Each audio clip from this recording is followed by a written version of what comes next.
Hey, it's Jesse Motz from iHeartRadio here with Jake and Danny from Greta Van Fleet. We're here to talk about the new album, The Battle at Garden's Gate.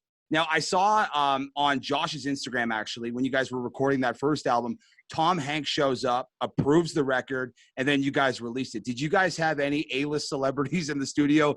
Yeah, it was interesting.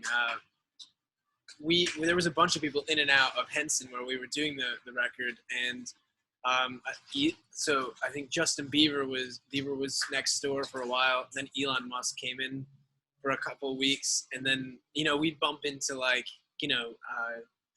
people in the hallway all the time. John Mayer was in there. Mary Clayton was in there that we bumped into. Who's the country guy? The Australian. Oh, Keith Urban was there. Yeah. We bumped into him. So there's a bunch of people. Very LA, sort of circumstance. Now, I know you guys have been a band for a while now. A lot of people know who you guys are, especially in the rock world. Everybody knows who you guys are. Is that weird to you guys yet? Like, walking in, seeing a Justin Bieber, a Keith Urban, and Elon Musk. Like, is that normal to you guys yet, or do you still get a little starstruck? It's definitely a little weird. It's just a world that we're not quite used to. But it does help, when they at least know who we are. So you can kind of break that wall of awkward introductions, and at least you're both at the end of the day musicians sharing the space. Yeah. So, yeah, it's very cool. We're obviously in the middle of a pandemic. The whole world is feeling this. I'm in the basement of my house right now talking to you guys, which is a little out of the norm. My grandfather's upstairs watching my kids, so hopefully they don't run in and interrupt this interview. But for the pandemic, obviously you guys have had like touring sidelined and the live show sidelined. But do you feel like the pandemic made this record a little bit different than it would have been if the pandemic wasn't going on? Yeah, absolutely. I mean, it offered a lot. I think as soon as we were ready, we basically had finished recording the record last summer, and we were ready to release it, much earlier on. And then, things had sort of set in that it was that a pandemic was going on. So we kind of had to reevaluate how we were going to, put the record out. And we actually had started writing a new album, and we'd come up with a lot more material, and we actually we're like looking at the material and going, well, this sounds exactly like something that should be on the Battle at Garden's Gate. It doesn't sound like a new record. It sounds like we're still stuck on this album. And so then you gain the Barbarians and Caravel. So it was interesting. It was, I think so. I think it contributed a lot to the album, and it was quite interesting in that way. It's cool because you guys kind of just like burst onto the rock and roll scene. Everybody knows who you guys are now. Everybody's excited to see this album. And from a radio guy's perspective that lives in Canada, it felt like nobody knew who Greta Van Fleet was, and then all of a sudden out here in Canada, everybody knew who you guys were. I know it wasn't an overnight success. You guys were doing house parties, and you guys were playing all over Michigan, getting the hype that you guys deserve. But did it feel kind of like an overnight success where you guys had nobody knowing who you were outside of your hometown to just like the entire world knowing who Greta Van Fleet was? A little bit, honestly. It had a lot to do with all the touring that we were doing for 2.5 straight years, and I always say that it was the longest, shortest period of time ever, because it's 2.5 years, but you don't really have much time to think about what's going on during all of it. You're just kind of living every moment. So at the end of the day, it really did feel like an overnight sort of thing, but it definitely wasn't. Yeah, it was years in the making, I suppose. It's like a lot of people have said, I mean, I think we kind of arose to the sort of challenge when we came onto the scene. It was really quick for us. It was, sort of, we were elevated really quickly. But I think what a lot of people don't necessarily know is that we had been playing for so many years before we'd ever really been prevalently in the public's eyes. We had been playing, bars and biker shows and gigs for, years prior to really coming into the public scene of music, I guess.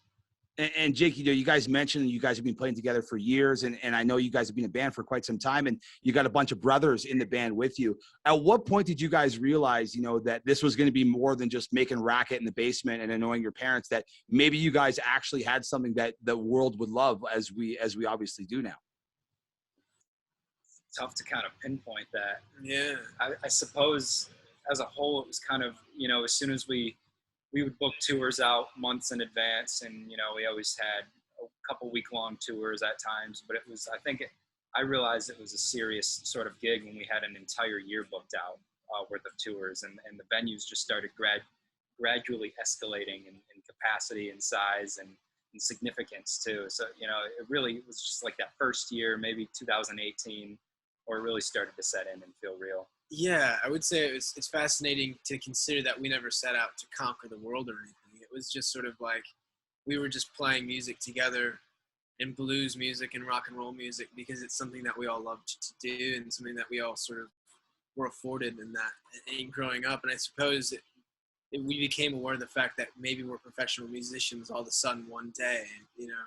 It wasn't something that was sort of empirically changing throughout time. I think it was like, wow, we're here now, and we're sort of, I think this year especially has given us that sort of perspective, that insight, because we've been touring for so long, so rigorously over the last 3 years, that all of a sudden your mind can quiet and you're no longer in the eye of the storm per se. You kind of can digest what's going on, and I think that's kind of where we're at now. It's been a very interesting ride thus far. Is it different, writing music when people know who you are, as opposed to writing music when you're trying to be heard, when nobody knows who you guys are, and you're just like, nobody's in bands walking the street? Does your songwriting process change when you feel like you've got something to prove to people because you are so well known now? I suppose in theory it probably should, but whenever we're writing, we often distance ourselves from the rest of the world, and that's where we find ourselves most productive. We always try to seek out, little plots of land that we can just be ourselves, acres of land where we're just kind of alone.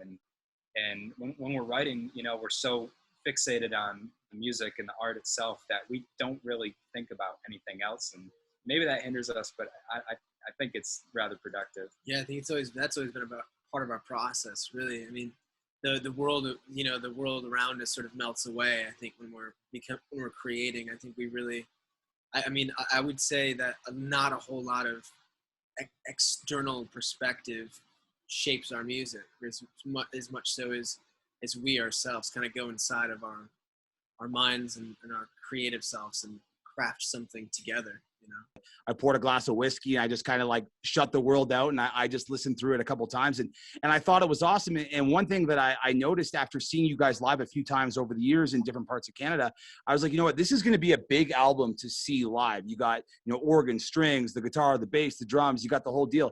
Have you guys written this album, with plans for like a massive, big arena kind of tour? Is that what you guys are planning when we're allowed to go back to shows again? I guess a little bit. When we started getting the ball rolling for this album, we kind of realized it was heading in a very cinematic, sort of massive sounding direction, and we kind of wanted to execute that throughout the rest of the recording process. But we always often write in a live setting.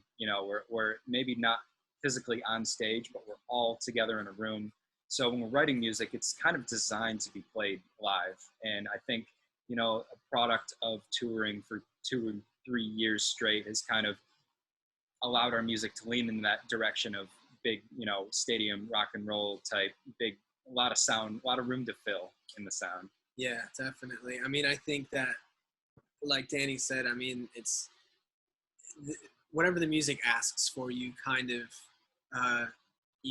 bring to the table. So if it was like, the production sort of representing this album, and the type of touring that would represent this album, and the type of performance that the four of us would be, representing this album, it just is such a big and dense sound that I think a lot of that stuff would definitely be there.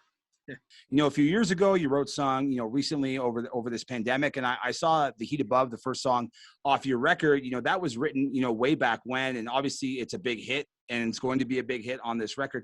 How do you guys keep a song like that under wraps and not get way too excited to release it to the world. Like I know as a creative person myself, if I come up with a cool idea, I'm like, everybody has to see this, whether it's finished or not. And you guys are, writing amazing songs that nobody hears of for years and years and years. Is that tough for you guys to have a song so good that you love so much that you just keep in the dark for so long? I think the toughest part about that is we all just like to keep moving in a general sense. Like touring, we love it because it's constant chaos and we just like to keep ourselves busy.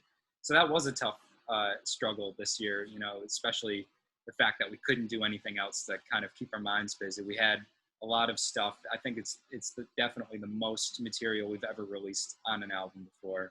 And with the anticipation of getting out and playing it live. And it just took so long. We've been working on the album for almost 2 years. It was actually pretty tough, at least for me. Yeah, definitely. I would agree with that. I think it's interesting. I mean, in the sense that you can sort of create a song and then you really want to get that out right away and you're excited for people to hear it and you're always curious what they're going to think. I think for us, there's this shelf, that amounts, songs and songs and songs. But I think the interesting part about, capping some of the excitement to be able to constantly be putting music out is that we're constantly writing songs. And there's always this sort of evolution and this natural flow of, okay, well, I can forget about these songs because we're working on this right now. And then, when that's ready, you go to the next one and you're focused on that. So there's this sort of this chain or cycle of focus in that sense. When I was listening to your record, and don't take this the wrong way because it's not a bad thing, I felt like you guys did whatever you wanted, no matter what anyone was going to say with this record. And I say that because from a radio perspective, the first thing bands, when they come onto the scene and they want to write a song and they want it to be a hit on the radio, they keep it to like 2 to 3 minutes just so it'll get played. It's quick, it's in, it's out. And you guys got 9-minute songs. You got a bunch of long ass songs in there. I feel like you guys made a record that you guys wanted to make. You didn't care what anyone was going to say about it. And this was like a record for you. Did you guys learn anything writing this record differently than the last records or EPs you put together? Like, did you feel you didn't have to cater to anyone with this record? A little bit. Everyone keeps asking about the whole sophomore album sort of, the pressure behind releasing this album. It's so important. And honestly, we had never really even stopped to think about the fact that this was going to be our second album. And we were you kind of hit the nail on the head with, this is an album we've always wanted to make. And, it was the fact that, like what Jake was saying earlier, Greg was very genuinely excited about the direction of the album and just, in conversation with him, that I think we all just had a lot of freedom in writing this album, and that felt really good. I think it's important as a musician. Yeah. I got 2 more questions for you guys before I let you go. Before this pandemic started, you guys were going to go on a South American tour with Metallica. That had to be unbelievable for you guys. One of the, the godfathers of rock and heavy rock for you. That obviously didn't happen yet.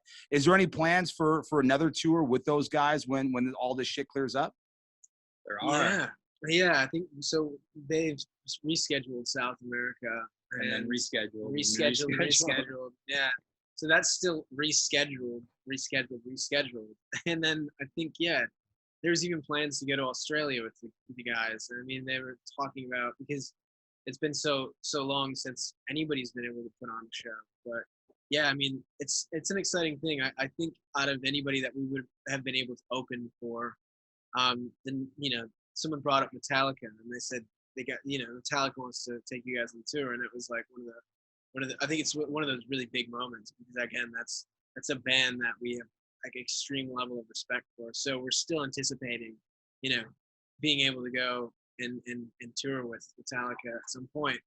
We have a lot of cleanup to do in this world first. That's right. I was listening to your album last night, drinking blackened whiskey, Metallica's whiskey. I thought it was pretty fitting. My last question for you guys, I used to live on the border of Detroit. I used to live like London, Waterloo area. I also lived on the border of New York and Canada. Tim Hortons is a huge thing. I know Tim Hortons is in Michigan, where you guys are from as well. Who has better Tim Hortons, Canada or America? And I already know what the answer is going to be. It's going to be Canada. Absolutely. Yeah, without a doubt. Yeah. Hey, this is Danny. And this is Jake from Greta Van Fleet. Listen to our music from our new album, The Battle at Garden's Gate, on iHeart New Music.